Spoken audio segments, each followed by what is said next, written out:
At this time of year, we'd be talking basketball, brother. You know, App State, Wake, those guys are good at ball, but right now we have to get this thing over the finish line and in the hoop, as it were, because Americans, frankly, Senator, want voter security. They want to know that their elections are safe. This is an 80-20 issue. The fact that it's taking this much wrangling is surprising to millions of Americans. Where do we stand at this hour?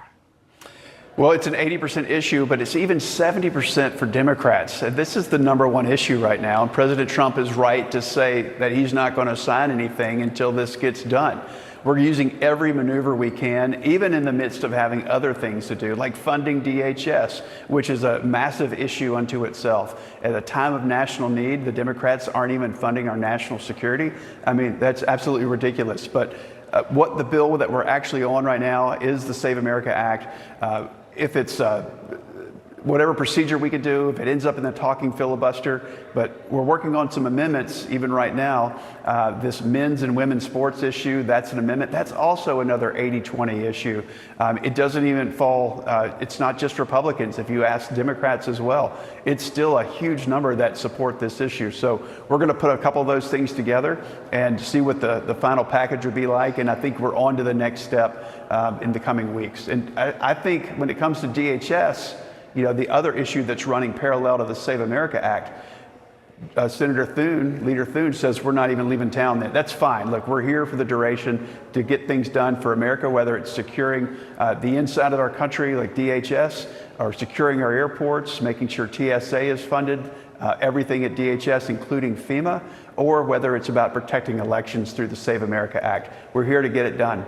And it's about time, because the truth is it's been a month now, and you can understand the frustration, not just for travelers. I mean, that's one thing, but we're talking about real life decisions that have to be made from a financial perspective for these families, often very young families. I don't know anyone who can go more than a couple of weeks without a paycheck before you start really falling behind on bills. Let me share this from The Hill. It says this TSA official now, airport security problem going to get worse before it gets better. More than 360 TSA officers have left the force since the shutdown began in mid-February, according to the DHS. The agency also reported that call-out rates spiked to more than 50% in Houston and 30% in New Orleans and Atlanta earlier this week.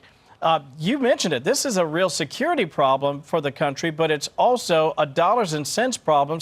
I'm sure you're sensitive to this, especially being from the great state of North Carolina. You know, families need to get out there and get paid. They need their money, and they deserve their dignity. Something has to happen here on the Hill to get them back to work.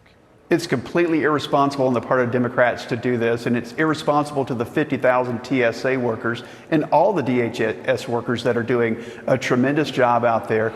And for the TSA workers, I sympathize with you. I mean, we're going into like the 5th vote on this to get them funded. One of the things about the TSA folks I've heard is that these call-outs, this isn't because they're refusing to come to work. For most of them, it's because they can't get to work. They don't have gas to put in their cars because they haven't been paid. This is really at the feet of the Democrats. So let's do these 80-20 things together. Let's get DHS funded. Let's get the Save America Act passed. We could argue about other things, but these are common sense issues that the vast amount of Americans support. The great Ted Budd joining us from The Hill. I know you're working hard, and I know that you want what's best for the American people. Let's get her done together there, Senator. Thank you so much for your time today. We appreciate you.